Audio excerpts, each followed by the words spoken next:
பிப்ரவரி 2013 யுஎஸ்ஏல Los Angeles பகுதியில் இருக்க hotel சீசல்ல தங்கி இருந்தவங்க ரிசப்ஷனுக்கு கால் பண்ணிருக்காங்க. இந்த ரூம்ல டேப்லயும் ஷவர்லயும் வாட்டரோட பிரஷர் கம்மியா இருக்குன்னு, மேலும் வாட்டர் டார்க் ரெட் கலர்ல வருவதாகவும் சொல்லியிருக்காங்க. அது மட்டும் இல்லாம வாட்டரோட டேஸ்ட் வியர்டா இருக்கிறதாகவும் கம்ப்ளைண்ட் பண்ணிருக்காங்க. மேலும் அந்த மாதிரியான கம்ப்ளைண்ட் ஒரு ரூம்ல மட்டும் இல்லாம அங்க இருக்கிற 10க்கும் மேற்பட்ட ரூம்ல இருந்து கம்ப்ளைண்ட் வந்திருக்கு. உடனே ஹோட்டல் ஊழியர்கள் அந்த ரூமுக்கு மட்டும் சப்ளை ஆகிற வாட்டர் டேங்க் ஓபன் பண்ணி பாக்குறாங்க. பார்த்தவங்களுக்கு பெரிய அதிர்ச்சி. பாதி நிலையில அழுகி போய் உடம்புல ஒட்டு துளி கூட இல்லாத ஒரு பெண்ணோட டெட் பாடி அந்த தண்ணியில மிதந்துட்டு இருந்திருக்கு. இதை பார்த்த உடனே ஹோட்டல் ஊழியர்கள் போலீஸ்ல இன்ஃபார்ம் பண்ணிருக்காங்க.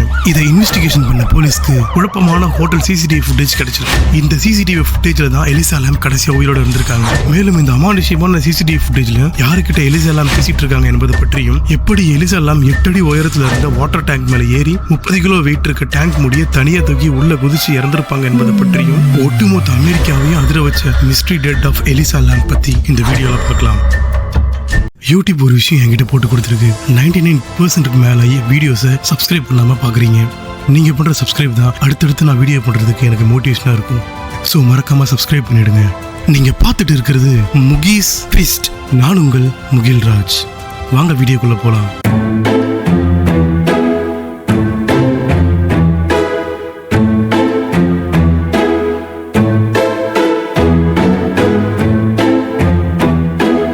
Welcome back. இந்த சீசல் ஹோட்டல் 1924ல கட்டப்பட்டிருக்கு. இந்த ஹோட்டல் கட்டப்பட்ட 6 வருஷத்துக்கு அப்புறம் 1930ஸ்ல அமெரிக்கால தி கிரேட் டிப்ரெஷன் வருது. அப்போ அமெரிக்கா வர்த்தக ரீதியாகவும் தொழில் ரீதியாகவும் வீழ்ச்சி அடையுது. அந்த சமயத்துல இந்த ஹோட்டல்ல ரூம் எடுத்தாங்கன்னவங்க 10க்கும் மேற்பட்டவங்க ரூஃப் டாப்ல இருந்து சூசைட் பண்ணி இறந்துட்டாங்க. மேலும் நைட் ஸ்டால்கர்னு அழைக்கப்படுற சீரியல் கில்லர் ரிச்சர்ட் ரெமிரஸ் இந்த ஹோட்டல்ல தான் தங்கி இருந்தான். போலீஸ் இவனை அரெஸ்ட் பண்ணப்போ அவன் தங்கி இருந்த ரூம்ல 13 பேரை கொண்டிருக்கான். அவங்களோட ஸ்கல் மண்டவோடு கண்டுபிடிச்சிருக்காங்க. அந்த ஹோட்டல் ஒர்க்கர்ஸை பார்த்து, என்னைய காட்டி கொடுத்துட்டீங்க, நான் இன்னும் 2 வாரத்துல இறந்துடுவேன், அதுக்கப்புறம் உங்க எல்லாரையும் இந்த ஹோட்டல்ல தங்குறவங்களையும் கொன்னுடுவேன் அப்படின்னு சொல்லியிருக்கான். சொன்ன மாதிரியே அவன் 2 வாரத்துல இறந்து போயிருக்கான். அதுக்கப்புறம் ஏர்லி 90ஸ்ல ஜாக் அண்டர்வேகர்ன்ற சீரியல் கில்லர் சீசல் ஹோட்டல்ல தங்கி 11 பேரை கொண்டிருக்கான். அது மட்டும் இல்லாம இந்த பக்கமா நைட்ல ரவுண்ட் சொல்ற போலீஸ்க்கு யாரோ சவுண்டா கத்துற மாதிரியும் அழுகுற மாதிரியும் நாய்ஸஸ் கேட்டிருக்கு. மேலும் இங்க 30 பேருக்கு மேல சூசைட் பண்ணிருக்காங்க. பட் ஒருத்தருக்கு கூட டெத் நோட், அதாவது இறந்து போறவங்க எழுதி வைக்கிற டெத் நோட் 30 பேர் ரூம்ல ஒருத்தர் ரூம்ல கூட இல்ல. 2013 ஜனவரி 26 சைனீஸ் கெனடியனான 21 வயதான எலிசா லாம் டூரிஸ்டா கனடால இருந்து அமெரிக்கால லாஸ் ஏஞ்சல்ஸ் பகுதியில் இருக்க சீசல் ஹோட்டல்ல 2 பேரோட ரூமை ஷேர் பண்ணி ரெண்டுக்கு தங்கி இருக்காங்க. எலிசா லாம் சோஷியல் மீடியால பிளாக்ஸ் எழுதுறது, ஃபேஷன் டிசைனிங் பத்தி போட்டோஸ் அப்லோட் பண்றதுன்னு சோஷியல் மீடியால ரொம்ப ஆக்டிவாவே இருந்திருக்காங்க. மறுநாள் எலிசா லாம் கூட தங்கி இருந்தவங்க ரிசப்ஷனுக்கு கால் பண்ணி எலிசா கூட இருக்க பயமா இருக்குன்னு, எலிசா அப்பப்போ ரொம்ப சஸ்பிஷியஸா வியர்டா நடந்துக்கிறாங்கன்னு கம்ப்ளைண்ட் பண்ணிருக்காங்க. அதனால ஹோட்டல் ஸ்டாஃப்ஸ் எலிசா லாம்க்கு தனியா ஒரு ரூம் அரேஞ்ச் பண்ணி கொடுத்திருக்காங்க. இதுதான் எலிசா லாம்ஸ் ஹோட்டல் ஸ்டாஃப் கடைசியா பார்த்தது. எலிசா லாம் டெய்லியும் பேரண்ட்ஸ்க்கு போன் கால் பண்ணி பேசியிருக்காங்க. பட் மறுநாள் எலிசா லாம் கிட்ட இருந்து எந்த ஒரு போன் காலும் அவங்க பேரண்ட்ஸ்க்கு போகல. ஒரு நாள் 2 நாள் ஆகுது, 2 நாள் 3 நாள் ஆகுது. பயந்து போன அவங்க பேரண்ட் கெனடியன் போலீஸ் அணுகிருக்காங்க. கெனடியன் போலீஸ் யுஎஸ் போலீஸ் கிட்ட கேஸ் மூவ் பண்ணிருக்காங்க. மேலும் எலிசா லாம் ஒரு கெனடியன் சிட்டிசன் என்றதால இந்த மிஸ்ஸிங் கேஸ் யுஎஸ் போலீஸுக்கு பெரிய தலைவலியா வந்திருக்கு. அதற்கு பிறகு ஸ்ட்ரீட் ஃபுல்லா மிஸ்ஸிங் நோட்டீஸ் ஒட்டப்படுது. மேலும் மோப்ப நாய்கள் வரவழைக்கப்பட்டு ஹோட்டல் ஃபுல்லா தேடப்பட்டிருக்காங்க. பட் இருந்தாலும் எலிசா லாம கண்டுபிடிக்க முடியல. இப்படி இன்வெஸ்டிகேஷன் போயிட்டு இருக்கும் போதுதான் இன்ட்ரோல நான் சொன்ன விஷயம் நடக்குது. ஹோட்டல்ல தங்கி இருந்தவங்க ரூம்ல வாட்டரோட பிரஷர் கம்மியா வருதுன்னு, வாட்டரோட டேஸ்ட் ரொம்ப வியர்டா இருக்குன்னு ரிசப்ஷனுக்கு கால் பண்ணி சொல்லியிருக்காங்க. உடனே வாட்டர் டேங்க திறந்து பாக்குறாங்க. அங்க அழுகி நிலையில நேக்கடா எலிசா லாம் இறந்து கிடக்குறாங்க. இந்த சமயத்துல தான் எலிசா லாமோட ரொம்ப சஸ்பிஷியஸான சிசிடிவி ஃபுட்டேஜ் இன்டர்நெட்ல வெளியாகி பல கான்ஸ்பிரசி தியரிஸா வெளியே வந்திருக்கு. இதுல ஃபேமஸான 3 தியரியை பத்தி மட்டும் பார்க்கலாம். தியரி 1. இந்த தியரியை நம்புறவங்க சொல்றது என்னன்னா, அந்த சிசிடிவி ஃபுட்டேஜ்ல எலிசா யாரோ ஒருவர் துரத்திட்டு வந்த மாதிரி ஓடி வந்து லிஃப்ட் பட்டனை வேகமா அழுத்திருக்காங்க. மேலும் அந்த லிஃப்ட் வெளியே எட்டி பார்த்திருக்காங்க. எட்டி பார்த்து அந்த லிஃப்ட் ஓரமா ஒளியும் செஞ்சிருக்காங்க. இதனால எலிசாவை யாரோ ஒருவரால் கொலை பண்ணப்பட்டு அந்த வாட்டர் டேங்க்ல தூக்கி போட்டிருப்பாங்கன்னு சொல்லப்படுது. ஆனா எலிசா லாமோட அட்டாப்சி ரிப்போர்ட்ல மர்டர் பண்ணப்பட்டதுக்கு எந்த ஒரு மார்க்ஸும் எலிசா பாடியில இல்ல. Theory number 2. இந்த தியரியை நம்புறவங்க என்ன சொல்றாங்கன்னா, கொரியன் அர்பன் லெஜெண்டான தி எலிவேட்டர் கேம். இந்த எலிவேட்டர் கேம் என்னன்னா, ஒரு 10 ஃப்ளோருக்கு மேல இருக்கிற பில்டிங்கோட லிஃப்ட்ல நைட்ல தனியா இந்த கேம் விளையாடணும். லிஃப்ட்ல ஏறின உடனே 5th ஃப்ளோருக்கு போற பட்டனை அழுத்தணும். 5th ஃப்ளோர் வந்ததும் அந்த லிஃப்ட் ஓபன் ஆகும். அப்போ அந்த 5th ஃப்ளோர்ல மர்மமான ஒரு உமன் உங்க கூட டிராவல் பண்ணுவாங்க. அந்த பொண்ணை திரும்பி பாக்குறதோ இல்ல அவங்க கிட்ட நீங்க பேச ட்ரை பண்ணீங்கனாலும் 10வது மாடி வரும்போது நீங்க நரகத்துக்கு ஸ்ட்ரெயிட்டா போயிடுவீங்க. திரும்பி வர மாட்டீங்க. ஆனா கரெக்டா இன்ஸ்ட்ரக்ஷனை ஃபாலோ பண்ணீங்கன்னா 10th ஃப்ளோருக்கு போகும்போது அனதர் டைமென்ஷனுக்கு போயிடுவீங்க. சேஃபா திரும்பி வந்துடுவீங்க. இப்படிதான் எலிசா லிஃப்ட்குள்ள வந்ததும் கிரவுண்ட் ஃப்ளோர்ல இருந்து கரெக்டா 5th ஃப்ளோர் பட்டனை அமைக்கிருக்காங்க. மேலும் சஸ்பிஷியஸா யாரோ தொடவும் ட்ரை பண்ணிருப்பாங்க. அதே மாதிரி சிசிடிவியும் லிஃப்ட் கரெக்டா க்ளோஸ் ஆகும்போது யாராவது உள்ள வந்தா டக்குன்னு ஓபன் ஆகும் இல்லையா, அந்த மாதிரி அந்த லிஃப்ட் ஓபன் ஆகிருக்கு. சோ இந்த தியரியை ஸ்ட்ராங்கா நம்புறவங்க என்ன சொல்றாங்கன்னா, அந்த 5th ஃப்ளோர்ல எலிசா லாம் அந்த வுமனை பார்த்ததாகவும் அவங்க கிட்ட பேசினதாலதான் எலிசா லாம் கொல்லப்பட்டு அவங்க ஆன்மா நரகத்துக்கு போயிருக்கணும் நம்புறாங்க. ஆனா இது கேட்க த்ரில்லா இருந்தாலும் இதை யாராலையும் நம்ப முடியல. Theory number 3. பின்னாட்கள்ல எலிசா லாமோட பேரண்ட்ஸ் என்ன சொல்லிருக்காங்கன்னா, எலிசாக்கு பைபோலர் டிசார்டர் இருக்குதுன்னு, அதற்கு எலிசா டெய்லியும் டேப்லெட்ஸ் எடுத்திருக்காங்கன்னு சொல்லியிருக்காங்க. எலிசா லாமோட பாடியை அட்டாப்சி பண்ண டாக்டர் எலிசா மெடிசன்ஸை ப்ராப்பரா எடுத்துக்கலன்னு சொல்லியிருக்காரு. போலீஸ் இன்வெஸ்டிகேஷன்லயும் எலிசா லாம் பைபோலர் டிசார்டர்னால வந்த ஹாலோசினேஷனால தான் சிசிடிவி ஃபுட்டேஜ்ல அப்படி நடந்துக்கிட்டாங்கன்னு சொல்லியிருக்காங்க. ஃபைனலி இந்த கேஸை க்ளோஸ் பண்ணியிருக்காங்க போலீஸ். பட் எலிசா பேரண்ட்ஸும் இன்டர்நெட்லயும் ஏகப்பட்ட மிஸ்ட்ரிஸான கொஸ்டின்ஸ் கேட்டுட்டு தான் இருக்கிறாங்க. அது என்னன்னா, எலிசா இறந்து போன மறுநாளே ஃபேஷன் ரிலேட்டடா சோசியல் மீடியால ஒரு போஸ்ட் அப்லோட் ஆகியிருக்கு. அதற்கு போலீஸ் என்ன சொல்லியிருக்காங்கன்னா, ஷெட்யூல் பண்ணதால தான் அந்த போஸ்ட் ரிலீஸ் ஆகியிருக்குன்னு சொல்லியிருக்காங்க. ஷெட்யூல் போஸ்ட்னா நம்ம முன்னாடியே வீடியோஸையும் போட்டோஸையும் அப்லோட் பண்ணும்போது ஃபியூச்சர் டேட்ல செலக்ட் பண்ணி ஷெட்யூல் பண்ணி வச்சுக்கலாம். அந்த மாதிரி ஷெட்யூல் பண்ணதால தான் அந்த போட்டோஸ் சோசியல் மீடியால அப்லோட் ஆயிருக்குன்னு போலீஸ் தரப்புல சொல்லியிருக்காங்க. மேலும் எலிசாவோட ரூம்லயும் லிஃப்ட்லயும் வாட்டர் டேங்க்லயும் எல்லா இடத்துலயும் தேடி பார்த்தும் எலிசா லாமோட போனை கண்டுபிடிக்க முடியல. அது மட்டும் இல்லாம ஹோட்டல்ல எலிசா லாம் தேட மோப்ப நாய்கள் வரவழைக்கப்பட்டிருக்கு. அப்படி மோப்ப நாய்கள் வரவழைக்கப்பட்டும் கூட எந்த டாக்ஸாலையும் எலிசா லாமோட உடம்பு டீகம்போஸ் ஆகிற ஸ்மெல்ல கண்டுபிடிக்க முடியல. லாஸ்ட் ஒன், ஒருவேளை எலிசாவே சூசைட் பண்ணியிருந்தா கூட 8 அடி ஹைட்ல இருக்க வாட்டர் டேங்கை எப்படி ஏறி இருப்பாங்க?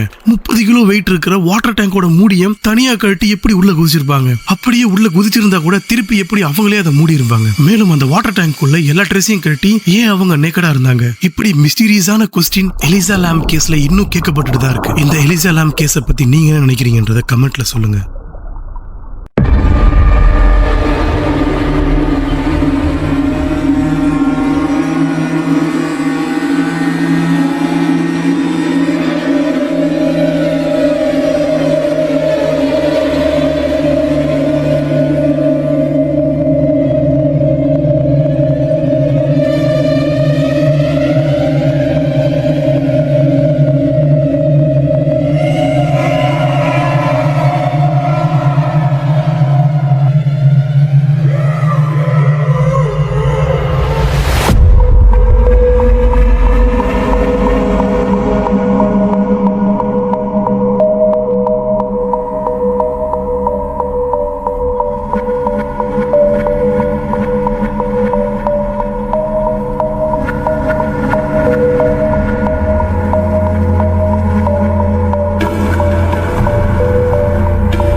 மேலும் இந்த மாதிரியான வீடியோக்களை பார்க்க லைக் பண்ணுங்க, ஷேர் பண்ணுங்க, கமெண்ட் பண்ணுங்க, மறக்காம சப்ஸ்கிரைப் பண்ணுங்க.